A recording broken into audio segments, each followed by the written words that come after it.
Hello, good morning. Durga Pal ma'am की class में आप सबका स्वागत है।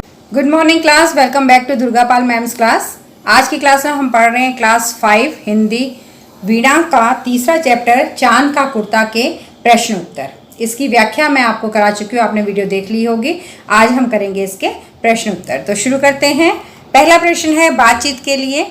आकाश आपको कब कब बहुत सुंदर दिखाई देता है और क्यों? आकाश मुझे सुबह सूरज निकलने के समय और शाम को सूरज ढलते समय बहुत सुंदर लगता है, क्योंकि उस समय आकाश के रंग लाल, सुनहरे और नारंगी हो जाते हैं। रात को तारों और चांद के साथ भी आकाश बहुत सुंदर लगता है, क्योंकि वह चमचमाता हुआ दिखाई देता है। दूसरा प्रश्न है, चांद को ठंड लगती है इसलिए वह झिंगोला मांग रहा है। सूरज क्या कहकर अपनी माँ से कपड़े मांगेगा? सूरज अपनी माँ से यह कहकर कपड़े मांगेगा कि उसे बहुत गर्मी लगती है, उसके लिए हल्के और ढीले ढाले कपड़े बनाइए ताकि वह सबको रोशनी और गर्मी दे सके। तीसरा प्रश्न है, आपने आकाश में क्या क्या परिवर्तन होते हुए देखे हैं? मैंने आकाश में कई परिवर्तन होते हुए देखे हैं। सूरज सुबह निकलते समय लाल रंग का होता है, लालिमा फैलाता है। रात को तारे और चांद चमकते हैं, कभी कभी बादल भी आ जाते हैं और बरसात के बाद सुंदर सा इंद्रधनुष आकाश में दिखाई देता है। तो ये सारे परिवर्तन आकाश में होने वाले मैंने देखे हैं। अगला प्रश्न है, जब आप अपने अभिभावक के साथ नए कपड़े खरीदने जाते हैं तब किन किन बातों का ध्यान रखते हैं? जब मैं अपने अभिभावक के साथ नए कपड़े खरीदने जाता हूँ, मैं आपको बता दूं कि अभिभावक का मतलब क्या होता है। अभिभावक का मतलब है पेरेंट्स, मम्मी पापा। जब मैं अपने अभिभावक के साथ नए कपड़े खरीदने जाता हूँ तो इन बातों का ध्यान रखता हूँ। कपड़े अच्छे और आरामदायक हों, उनका रंग और डिज़ाइन मुझे पसंद आए, कपड़े मेरी उम्र और मौसम के अनुसार हों, उनकी कीमत भी ज़्यादा ना हो, कपड़ा टिकाऊ और साफ सुथरा हो। अगला प्रश्न है कविता से। नीचे दिए गए प्रश्नों में 4 विकल्प हैं, जिनमें से एक से अधिक विकल्प सही हो सकते हैं और सही विकल्प पर चांद का चित्र बनाना है आपको। तो पहला क्वेश्चन है, चांद की माँ उसे झिंगोला क्यों नहीं दे पाई? चांद के पास पहले से ही बहुत से झिंगोले थे। चांद के शरीर का आकार घटता बढ़ता रहता है। चांद अपने वस्त्र संभाल कर नहीं रखता। चांद की माँ अभी कोई नया वस्त्र नहीं सिलवाना चाहती है। तो क्या है इसका उत्तर? चांद के शरीर का आकार घटता बढ़ता रहता है। अगला प्रश्न है, कविता में चांद के बदलते आकार का वर्णन करने के लिए किन शब्दों का प्रयोग किया गया है? एक, अंगुल भर चौड़ा, इसका प्रयोग भी है। और किसी दिन बड़ा, ये भी कहा गया, किसी दिन बड़ा किसी दिन छोटा। 1 फुट मोटा, ये भी कहा गया है। किसी दिन छोटा, ये भी कहा गया है, किसी दिन बड़ा किसी दिन छोटा। तो यहाँ पर सब चारों में चांद बनेंगे। अगला प्रश्न है, कविता में ठंड के मौसम का वर्णन करने के लिए किन किन शब्दों का प्रयोग हुआ है? ऊन का मोटा झिंगोला, जी बिल्कुल, इसके बारे में भी बोला गया है, चांद बना दिया। सन चलती हवा, यस, ये भी कहा गया है, चांद बना दिया। और ठिठुर रुकर यात्रा, यस, ये भी कहा गया है, तो ये चांद बना दिया हमने। तो यहाँ तीनों में चांद बन गया है। अगला प्रश्न है, सोचिए और लिखिए। कविता की किन पंक्तियों से पता चलता है कि चांद किसी एक दिन बिल्कुल दिखाई नहीं देता है? कविता में ऐसा कौन सी पंक्ति से पता चलता है? तो कविता की ये पंक्तियां हैं, घटता बढ़ता रोज किसी दिन ऐसा भी करता है, नहीं किसी की आंखों को दिखलाई पड़ता है। इन पंक्तियों से हमें पता चलता है कि एक दिन ऐसा होता है जिस दिन चांद किसी को बिल्कुल भी दिखाई नहीं देता। कौन सा दिन होता है बच्चों? वो अमावस्या का दिन होता है। अगला प्रश्न है, सर्दी से बचने के लिए चांद माँ से ऊन के झिंगोले के अतिरिक्त का मतलब है इसके अलावा, मतलब ऊन के झिंगोले के अलावा वो कौन से कपड़े की मांग कर सकता है? सर्दी से बचने के लिए चांद माँ से ऊन के झिंगोले के अतिरिक्त ऊनी टोपी, मफलर, मोजे, दस्ताने और गर्म स्वेटर भी मांग सकता है। इसके अलावा चांद अपनी माँ से रजाएं, कंबल आदि भी मांग सकता है, जिससे उसे सर्दी ना लगे। तीसरा प्रश्न है, जाड़े के मौसम में चांद को क्या कठिनाई होती है? जाड़े के मौसम में चांद को बहुत ठंड लगती है और उसके पास पहनने के लिए गर्म कपड़े नहीं होते। वह कांपते हुए अपनी यात्रा पूरी करता है, यही उसे कठिनाई होती है। अगला प्रश्न है, चांद किस यात्रा को पूरा करने की बात कर रहा है? चांद रात भर आसमान में चक्कर लगाता है ना, उसी यात्रा की बात कर रहा है। चांद रात भर आकाश की यात्रा को पूरा करने की बात कर रहा है, जिसमें वह आकाश में घूमकर सुबह ढल जाता है, शाम को उगता है, दिखाई देता है हमें, रात भर आसमान में रहता है और सुबह वो छिप जाता है। इसके अलावा चांद एक उपग्रह भी है, सैटेलाइट भी है, जो 28 दिन में पृथ्वी की एक परिक्रमा करता है। वह इसी यात्रा की बात कर रहा है। 28 दिन में पृथ्वी का एक चक्कर पूरा करता है। चांद हर टाइम चलता रहता है ना, 28 दिन में, तभी तो पृथ्वी का चक्कर पूरा करेगा, इतनी बड़ी पृथ्वी का। तो इसी यात्रा की वो बात कह रहा है। अगला प्रश्न है, अभिभावक और आप, यानी आपके पेरेंट्स, आपके मम्मी पापा और आप। अब नीचे दी गई बातें एवं घटनाएं होती हैं। जब नीचे दी गई बातें एवं घटनाएं होती हैं तब आपके अभिभावक क्या कहते हैं या करते हैं, अपने अनुभव कक्षा में साझा कीजिए। जब नीचे वाली बातें होती हैं आपके साथ तो आपके मम्मी पापा आपसे क्या कहते हैं या फिर वो क्या करते हैं आपके लिए, ये बताना है आपको। पहली बात है कि जब आप ठंडी रात में सोते समय अपने पैरों से कंबल या रजाई उतार फेंकते हैं। अक्सर बच्चे कहते हैं, करते ही हैं ये, कि रात को सोते हुए वो लात मार मार के करवट लेके रजाई कंबल उनके शरीर से हट जाता है, तो रात को उनको ठंडा लगता है। तो तब आपके मम्मी पापा क्या करते हैं? और जब आप ठंड में आइसक्रीम खाने की जिद करते हैं, हठ करना, हठ का मतलब है जिद करना, तो आप जब जिद करते हैं कि मुझे तो आइसक्रीम चाहिए, सर्दी का मौसम है, तो आपके मम्मी पापा क्या करते हैं? दूसरा क्वेश्चन है, जब आप दूध पीने, हरी सब्जियां और फल आदि खाने से कतराते हैं तो वो क्या करते हैं? जब आप देर तक सोते हैं, कोई आपके घर आपकी शिकायत करने आता है, जब आपके अच्छे कामों के लिए आपकी प्रशंसा होती है या फिर आपको पुरस्कार मिलता है यानी इनाम मिलता है, तो आपके मम्मी पापा क्या करते हैं? तो एक एक करके हम इनके उत्तर देखते हैं। जब कंबल शरीर से उतर जाता है तो मेरे अभिभावक प्यार से कंबल फिर से उड़ा देते हैं और कहते हैं, ठंड लग जाएगी, ढककर सो जाओ। जब हम ठंड में आइसक्रीम खाने की का हट करते हैं तो वह समझाते हैं, अभी मत खाओ, सर्दी जुकाम हो जाएगा। जब हम दूध पीने, हरी सब्जियां और फल आदि खाने से कतराते हैं यानी आनाकानी करते हैं, नहीं खाना चाहते हैं जब हम फल, दूध और हरी सब्जियां, तो वो क्या कहते हैं? ये चीज़ें स्वास्थ्य के लिए बहुत ज़रूरी हैं, इन्हें खाने से तुम मजबूत और तंदुरुस्त बनोगे। अगला है था, जब हम देर तक सोते हैं तो वे हमें जगाते हैं और जल्दी उठने के लाभ भी हमें बताते हैं। अगला है, जब कोई हमारी शिकायत करने घर पर आता है तो वो मेरी गलती बताते हैं और कहते हैं, आगे से ऐसी गलती मत करना। इसके बाद है, जब कोई हमारी प्रशंसा करता है या हमें कोई पुरस्कार मिलता है, जब कोई हमारी प्रशंसा करता है या हमें कोई पुरस्कार मिलता है, जब हमारे अच्छे कामों के लिए हमारी प्रशंसा होती है अथवा पुरस्कार मतलब प्राइज, कोई प्राइज हमें मिलता है, तो मेरे अभिभावक बहुत खुश होते हैं और कहते हैं, हमें तुम पर गर्व है, ऐसे ही आगे भी अच्छा करते रहो। अगला क्वेश्चन है, अनुमान और कल्पना। आप अपनी माँ से चांद का दुखड़ा कैसे बताएंगे? अब चांद को दुख है ना कि सारी सर्दी में नंगे बदन वो बेचारा आसमान में घूमता है, उसे बहुत ठंड लगती है, तो ये बात अगर आपने अपनी माँ को बतानी हो कि चांद को ये बहुत बड़ा दुख है, तो आप कैसे बताओगे? देखिए, मैं अपनी माँ से कहूँगा कि माँ, चांद बेचारा ठंडी रात में बहुत ठिठुरता है, उसके पास पहनने के लिए गर्म कपड़े भी नहीं हैं। वह चाहता है कि उसे ऊन का कुर्ता, मोजे, झिंगोला ये सब मिल जाए ताकि वह आराम से अपनी रात की यात्रा पूरी कर सके। उसका आकार एक जैसा नहीं रहता है ना मम्मा, इसलिए उसकी माताजी उसके कपड़े सिलवा ही नहीं पाती हैं। अगला प्रश्न, गर्मी और वर्षा से बचने के लिए चांद अपनी माँ से क्या कहेगा? वह किस प्रकार के कपड़ों और वस्तुओं की मांग कर सकता है?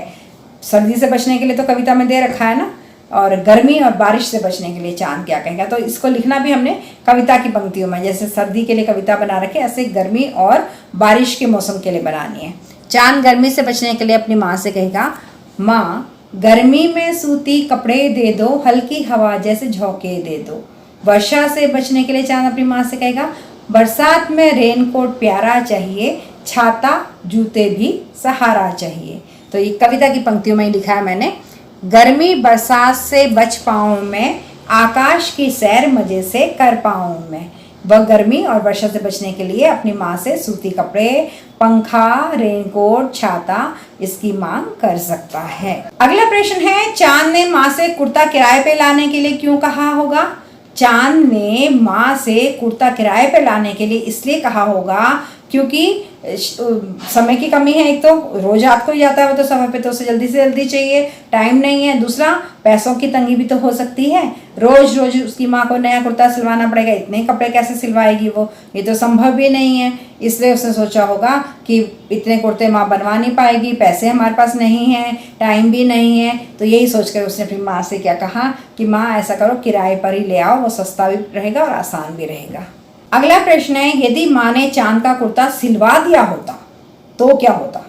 यदि माँ ने चांद का कुर्ता सिलवा दिया होता तो चांद बहुत खुश हो जाता। चांद तो खुश हो जाता है, नए कपड़े मिलते तो खुश होते हैं ना बच्चे। वह केवल एक ही दिन काम आता लेकिन उसके, क्यों? क्योंकि अगले दिन कुर्ता या तो ढीला हो जाता या छोटा पड़ जाता, क्योंकि चांद का आकार या तो बढ़ जाता या घट जाता। इसलिए चांद के लिए स्थायी कुर्ता बन पाना संभव ही नहीं है। अगला प्रश्न है, भाषा की बात से, सन सन सन चलती हवा रात भर जाड़े से मरता हूँ। कविता की इस पंक्ति में भर शब्द का प्रयोग हुआ है। सन सन चलती हवा रात भर, ठीक है, भर आया है इसमें। अब आप भर की सहायता से 5 वाक्य अपनी आंसर कॉपी में लिखिए। जैसे पानी गिलास भर है, उसने दिन भर पढ़ाई की। ऐसे 5 वाक्य बनाने हैं। तो यहाँ पर है आपके लिए 5 वाक्य। पूरा मैदान लोगों से भर गया, रात भर बारिश होती रही, स्कूल में दिन भर पढ़ाई हुई, रंजीता ने पेट भर के खाना खाया, रात भर तारे चमकते रहे। इसके अलावा और सेंटेंस आप बना सकते हैं, जैसे प्रधानमंत्री ने देश भर के विद्यार्थियों को संबोधित किया, या फिर रमन की प्रतीक्षा क्षण भर के लिए थी, ये काम साल भर चलता रहेगा, रंजीता ने पेट भर खाना खाया, गांव में डेंगू की सूचना भर मिली थी। तो इस तरह के बहुत सारे वाक्य आप खुद से बना सकते हैं। अगला प्रश्न है, नीचे दिए गए वाक्यों को ध्यान से पढ़िए। ठिठुर कर किसी तरह यात्रा पूरी करता हूँ, एक वाक्य ये है। और दूसरा वाक्य है ठिठुर ठिठुर कर, मतलब 2 बार ठिठुर शब्द को कह दिया गया है। किसी तरह यात्रा पूरी करता हूँ। अपनी बात पर जोर देने के लिए हम इस प्रकार के कुछ शब्दों का प्रयोग करते हैं। अगर हम कहेंगे ठिठुर कर यात्रा पूरी करता तो इतना प्रभाव नहीं पड़ेगा बात का। अगर हम कहते हैं ठिठुर ठिठुर कर 2 बार बोल देते हैं तो लगता है कि हाँ भैया रात भर बहुत ही काँपा है ये, तो ज़्यादा प्रभाव पड़ता है। जैसे जल्दी चलो या जल्दी जल्दी चलो, तो जल्दी जल्दी चलो कहने का मतलब कि बहुत तेज चलना है। अब आप ऐसे ही 5 वाक्य अपनी आंसर कॉपी में आपको लिखना है। तो देखिए ये 5 वाक्य दोनों तरीके से बनाएं, एक बार लिख के और दोनों बार लिख के। मेहमान आ रहे हैं जल्दी तैयारी करो, मेहमान आ रहे हैं जल्दी जल्दी तैयारी करो। यह पुस्तकालय है यहाँ धीरे बोलो, यह पुस्तकालय यहाँ धीरे धीरे बोलो। हम गरम खाना खाते हैं, हम गरम गरम खाना खाते हैं। रास्ता लंबा है धीरे चलो, रास्ता लंबा है धीरे धीरे चलो। बारिश हो रही है दौड़ कर जाओ, बारिश हो रही है दौड़ दौड़ कर आओ। तो इस तरह से हमने 5 वाक्य बना लिए। अगला प्रश्न है, नीचे दी गई कविता की पंक्तियों में संज्ञा, सर्वनाम, विशेषण और क्रिया पहचान कर उन्हें दिए गए स्थानों में लिखिए। चलिए इन वाक्यों की हम सब पहचान करते हैं। पहला वाक्य है, हटकर बैठा चांद एक दिन माता से यह बोला। इस वाक्य में देखते हैं कि संज्ञा क्या है, सर्वनाम, विशेषण और क्रिया क्या है। हटकर बैठा चांद एक दिन माँ से ये बोला, तो इसमें चांद और माता दोनों संज्ञा शब्द हैं। यह सर्वनाम शब्द है, एक दिन का एक जो है वो विशेषण है, और क्रिया है कर बैठा और बोला, ये दोनों क्रिया शब्द हैं। वाक्य में प्रयोग करेंगे इनका। चांद आकाश में चमक रहा है, यह मेरी किताब है, मेरे पास एक पेन है, एक वह जोर से बोला, क्रिया।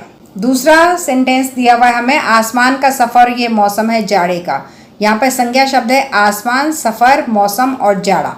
सर्वनाम है यह, विशेषण इसमें कोई भी नहीं है। और क्रिया है।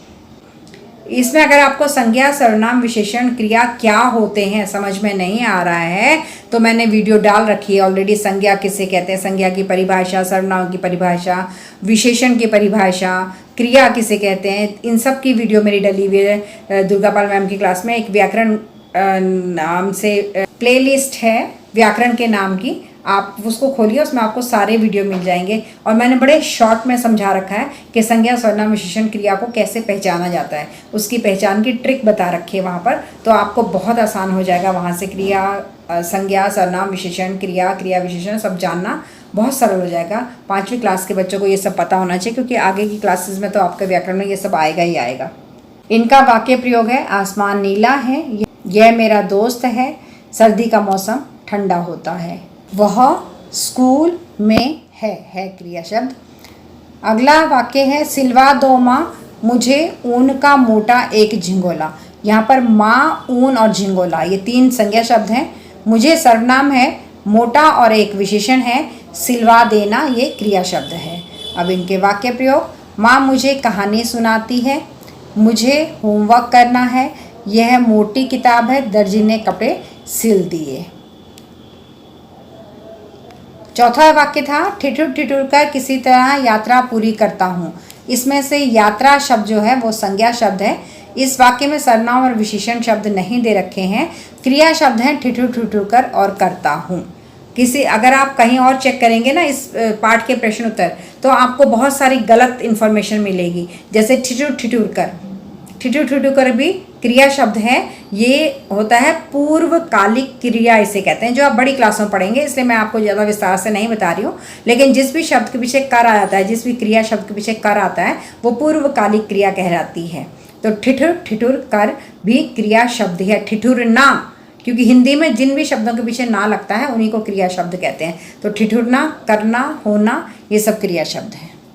अब इनका वाक्य प्रयोग है, हमने दिल्ली की यात्रा की, मैं अपना काम करता हूँ, मैं ठिठुर ठिठुर कर रात काटता हूँ। आगे है चांद का झिंगोला। इसमें क्या करना है आपको, प्रश्न तथा संवाद के लिए पाठ्य पुस्तक का पृष्ठ 27 से लेकर 29 तक ये आप पहले देखें, उसके बाद आपको ये समझ में आएगा। मान लीजिए कि चांद झिंगोले के लिए माँ कपड़े के दुकानदार दर्जी से संवाद करता है। चांद किस किस से बोलता है, अपने झिंगोला सिलवाने के लिए अपनी माँ से बात करता है, वो तो हमें कविता में दिया ही हुआ है। उसके बाद वो लोग कपड़े के दुकानदार के पास जाते हैं, जब कपड़ा बेचता है उसके पास जाते हैं, फिर वो दर्जी के पास जाते हैं। तो माँ से, दुकानदार से और दर्जी से, इनसे वो संवाद करता है। संवाद का मतलब होता है बोलचाल करना, डायलॉग्स। बातचीत के कुछ अंश नीचे दिए गए हैं, इनमें से कुछ हिस्सा तो यहाँ आपको बुक में दे रखा है और उन हिस्सों को आपको आगे बढ़ाना है कि आगे उनकी क्या बातचीत हुई है। आप संवाद अपनी मातृभाषा में भी लिख सकते हैं। अगर आप गुजराती हैं, मलयाली हैं, तमिल हैं, तेलुगु हैं, तो आप उस भाषा में भी लिख सकते हैं, लेकिन डिपेंड करता है कि अगर आपके टीचर्स आपको अलाउ करते हैं तो। मैंने यहाँ पर हिंदी में लिखे हुए हैं। चांद और माँ का संवाद, ये किताब में दे रखा है इतना। चांद, माँ मुझे बहुत ठंड लगती है, मेरे लिए एक मोटा झिंगोला सिलवा दो।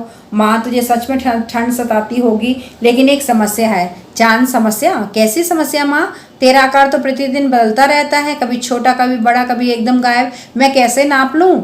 चांद सोचकर, अरे हाँ, लेकिन फिर भी कोई उपाय तो होगा। इसके बाद आगे हमें ये डैश डैश दे रखा है, तो यहाँ पर ये 4 संवाद हमें भरने हैं।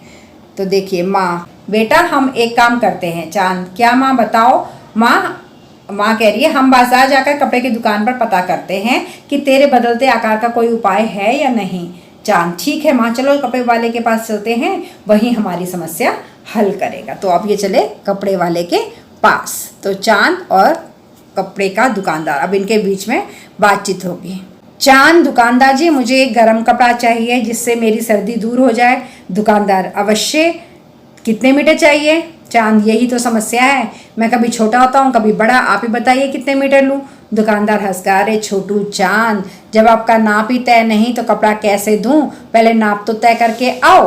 तो अब हमें दे रखे डैश, देखिए यहाँ क्या भरा है हमने, चांद, तो फिर आप ही कोई ऐसा कपड़ा बताइए ना जो हर आकार में फिट हो जाए। दुकानदार मुस्कुराकर, मेरे पास ऊनी साटन का कपड़ा है, गर्म भी है, लचीला भी है और चमकदार भी है। चांद, वाह यही तो चाहिए था, इसे दीजिए, मैं दर्जी के पास लेकर जाता हूँ। दुकानदार, बिल्कुल सही, दर्जी ही इसे आपके बदलते आकार के हिसाब से जादू का झिंगोला बना पाएगा। तो अब चांद गया दर्जी के पास जादू का झिंगोला बनाने के लिए। चांद और दर्जी के बीच में जो संवाद होंगे अब वो यहाँ पर दिए हुए हैं।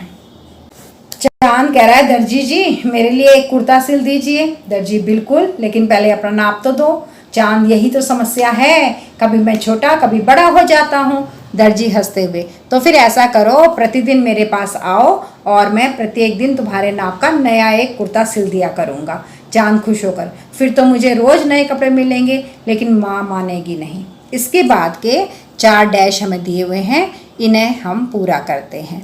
दर्जी, अरे चांद भाई, आपका तो रोज नाप बदलता है, मैं सिलाई कैसे करूं?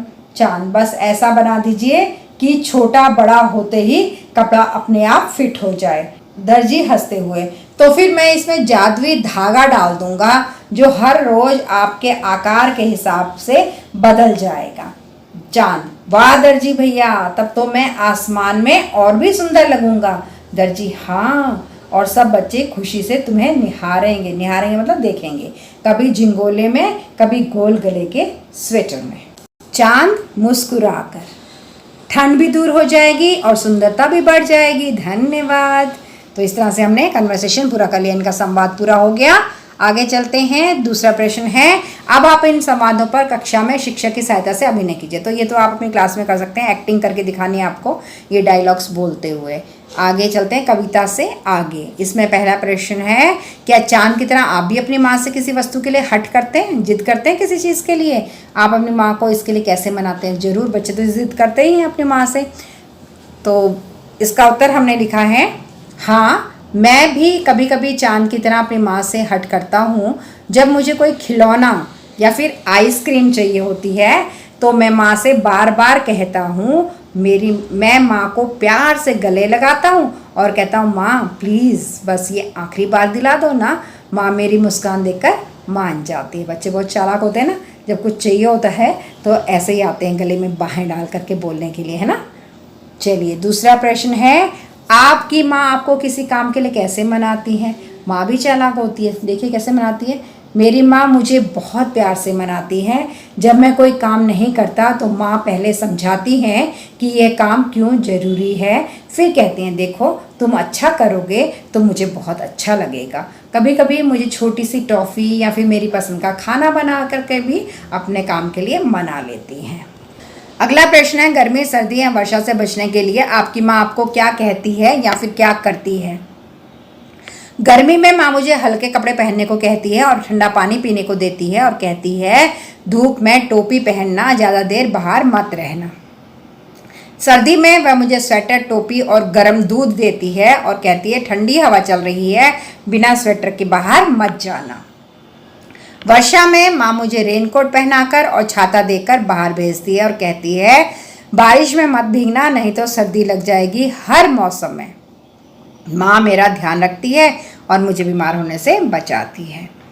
अगला प्रश्न है, सोचिए, समझिए और बताइए। कविता में चांद अपनी माँ से बातें कर रहा है। मान लीजिए चांद बोल नहीं सकता, अब वो अपनी माँ को अपनी बात कैसे बताएगा? अगर चांद बोल नहीं सकता तो सीधी सी बात है कि वो इशारा करेगा, है ना, या फिर अगर लिखना आता है तो लिख करके बताएगा। यदि चांद बोल नहीं सकता तो वह अपनी माँ को अपनी बात संकेतों के माध्यम से बता सकता है। इसके अलावा वह लिख कर भी अपनी बात कह सकता है। अगला प्रश्न है, मान लीजिए कि चांद का एक मित्र है जो देख नहीं सकता। चांद उसे अपने बदलते हुए आकार के बारे में कैसे समझाएगा? अब जो इंसान देख नहीं सकता है वो क्या करते हैं, किसी चीज़ को छू करके अनुभव करते हैं कि ये कैसी होगी। तो चांद भी अपने बदलते हुए आकार के बारे में अपने मित्र को कोई उस शेप की वस्तु के माध्यम से समझा सकता है। अपने अलग अलग आकारों का स्पर्श करा करके अपने मित्र को समझा सकता है कि उसका आकार किस दिन कैसा होता है। पढ़िए और समझिए। अगला प्रश्न है, चांद के लिए कुर्ता सिलना एक कठिन काम है ना, रोज घटता है रोज बढ़ता है, तो कैसे उसके लिए एक कुर्ता बनाया जा सकता है? इसलिए चांद की माँ ने उसका कुर्ता सिलवाने के लिए एक विज्ञापन प्रकाशित किया। अच्छा, एडवर्टाइजमेंट जो टीवी में देखते हैं ना आप, या फिर न्यूज़पेपर में वो बीच में पम्फलेट्स पड़े होते हैं, कि हम ये बेच रहे हैं, वो बेच रहे हैं, यहाँ से लीजिए, वहाँ से लीजिए, तो उसे कहते हैं विज्ञापन। जो आप टीवी में देखते हैं, बाइक का एडवर्टाइजमेंट, परफ्यूम का, है ना, वही सब है ये। इसे पढ़िए और इसका प्रचार प्रसार कर चांद की माँ की सहायता कीजिए।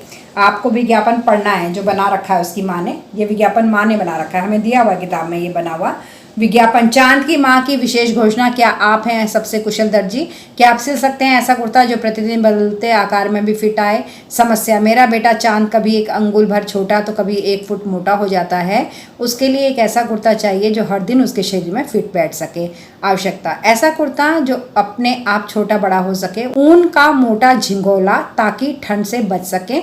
यदि कुर्ता नहीं बन सकता तो भाड़े का भी चलेगा। और पुरस्कार, जो भी दर्जी इस अद्भुत कुर्ते को सिलने में सफल होगा उसे मिलेगा विशेष पुरस्कार। ये विज्ञापन बनाया है चांद की माँ ने। और इस विज्ञापन के नीचे अपना एड्रेस भी दे रखा है, स्थान चांद की माँ का घर, संपर्क करें, आकाशवाणी से संदेश भेजें, शीघ्र आवेदन करें क्योंकि चांद ठंड से ठिठुर रहा है। तो ये एक विज्ञापन बनाया हुआ है।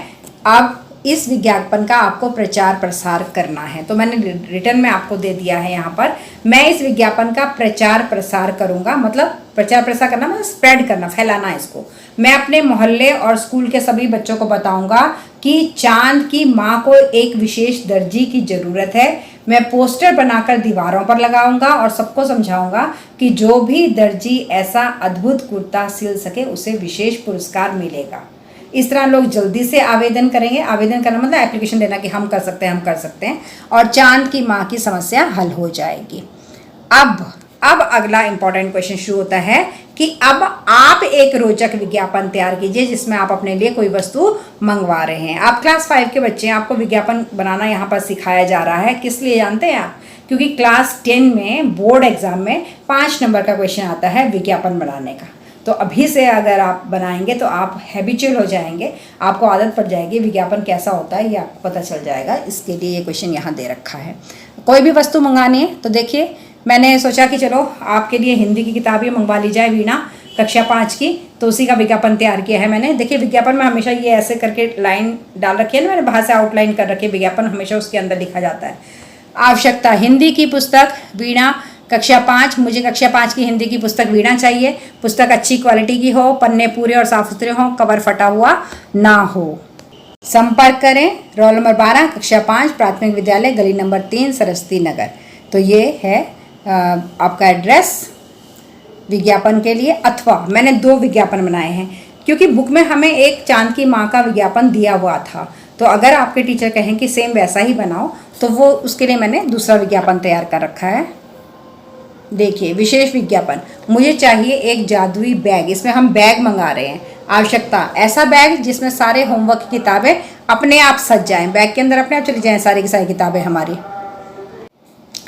पानी की बोतल उसमें कभी खाली ना हो, बैग हल्का हो लेकिन उसमें सब कुछ आ सके, सारी किताबें विताबें सब कुछ रखने के बाद भी बैग हल्का रहे, ऐसा जादुई बैग चाहिए हमें।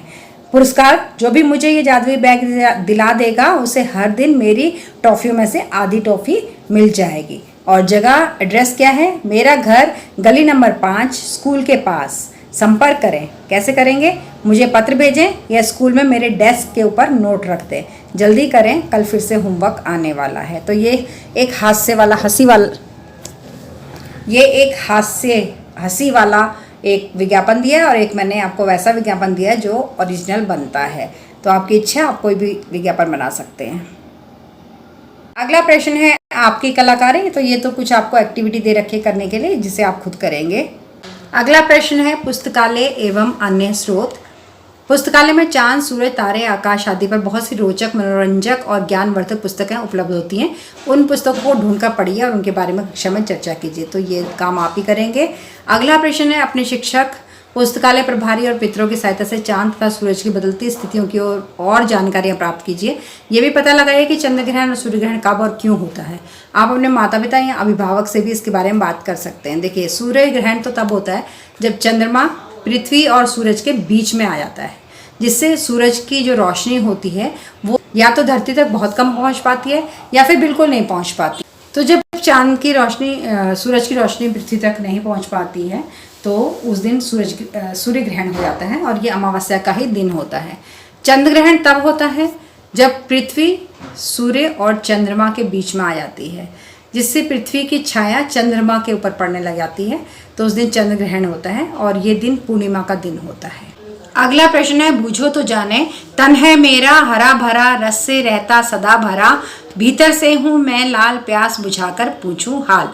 तो ये है तरबूज। हम दोनों हैं पक्के मित्र, करते रहते काम विचित्र, 5-5 सेवक हैं साथ, लेकिन करते कभी ना बात। यह है पंखा, जो गर्मी के दिनों में बहुत चाहिए होता है, हाथ का पंखा। तो बच्चों, ये था आपका वीणा से तीसरा पाठ चांद का कुर्ता के प्रश्न अभ्यास।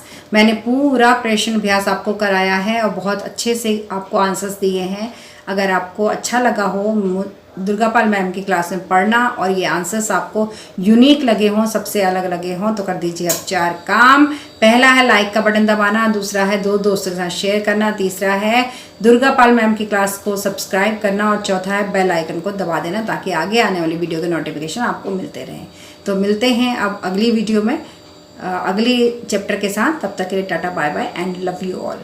Thanks for attending Durgapal Ma'am's class. Please like, share, subscribe and don't forget to leave a lovely comment. Thank you.